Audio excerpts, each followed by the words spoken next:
కొండా సురేఖ అంశంపై టీపీసీసీ అధ్యక్షుడు మహేష్ కుమార్ గౌడ్ సంచలన వ్యాఖ్యలు చేశారు. కొండా సురేఖ అంశంపై ఏఐసీసీది ఫైనల్ నిర్ణయమని చెప్పారాయన.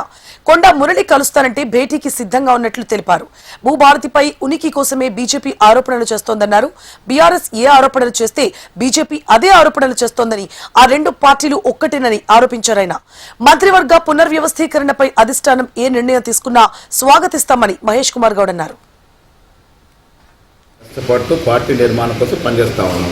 ఏఐసీసీ ఎప్పుడు ఏ నిర్ణయం తీసుకుంటూ తెలియదు. ఆ నిర్ణయమే ముఖ్యమంత్రి గారికైనా నాకైనా శిరోధారి. క్రమశిక్షణ కమిటీ ఇచ్చిన రిపోర్టుని యథావిధిగా మీనాక్షి నటరాజన్ గారికి పంపడం జరిగింది. ఇది ప్రొసీజర్. వారు అన్ని విషయాలు లోతుగా అధ్యయనం చేసి వారు ఒక రిపోర్ట్ ఇచ్చారు. సురేఖ అండ్ జి చిన్నారెడ్డి గారి మీద ఇచ్చినటువంటి రిపోర్ట్ని మీనాక్షి వారికి పంపడం జరిగింది. దీంట్లో అంతిమ నిర్ణయం ఏఐసీసీ తీసుకుంటుంది. అది ఎలాంటి నిర్ణయం ఉంటుందనేది మనం ఊహించడానికి లేదు. అంతిమ నిర్ణయం ఏఐసీసీ తీసుకుంటుంది. అప్పటి వరకు మీరు కానీ మేము కానీ ఎవరు మాట్లాడలేదు.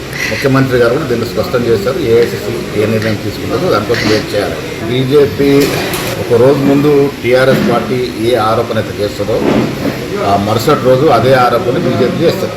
BJP BRS party hand and gloves ఉన్నాయి. వారు కూడబలుపుకొని కాంగ్రెస్ పార్టీని బదనాం చేయాలని ఒక ఆలోచనలో ఇలాంటి ఆరోపణ చేస్తూ ఉంటారు. ధరణిలో సామాన్యుడికి ఏ రకంగా నష్టం జరిగింది, నా భూములే నా ఊరిలో మాయమైనటువంటి పరిస్థితులు ఆ రోజు. దాని స్థానంలో భూభారతి తీసుకొచ్చి చాలా మెరుగైనటువంటి ఫలితాలు ఇస్తూ ఉంది ప్రభుత్వం. అక్కడ ఇక్కడ ఏదైనా చిన్న చిత్ర సమస్య ఉంటే కూడా దాని మీద అధ్యయనం చేసి దాన్ని సరిచేయడానికి మా మంత్రివర్గ సభ్యులు సిద్ధంగా ఉన్నారు. ముఖ్యంగా రాజకీయాల్లో ఉనికి ఉండాలి కాబట్టి ఏదో ఒక రోజు ఏదో ఒక ఆరోపణ చేయాలని ఒక తపనతో చేస్తే దాన్ని మనమేం చేసేది లేదు.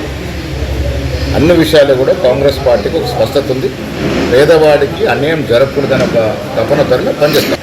అంతకుముందు వరంగల్ డీసీ అధ్యక్షుడు పనిచేస్తున్నారు. వారిని నిజామాబాద్ జిల్లాకి కోఆర్డినేటర్గా నియమించడం జరిగింది. వారు వచ్చినారు, ఇప్పుడు నాతోనే ఉన్నారు. ఎస్ఆర్ విషయంలో ఏమాత్రం నెగ్లిజెన్స్ లేకుండా సామాన్య పౌరుని ఓటును కాపాడే ధ్యేయంతో ముందుకెళ్తా ఉన్నాం కాబట్టి దీన్ని చాలా లోతుగా ఎస్ఐఆర్ ప్రక్రియ మీద అధ్యయనం చేస్తాం. వర్గ పునర్విస్తరణ ముఖ్యమంత్రి మరియు ఏఐసీసీ తీసుకోవాల్సిన నిర్ణయం. అది పీసీసీ అధ్యక్షుడికి సంబంధం లేనటువంటి అంశం.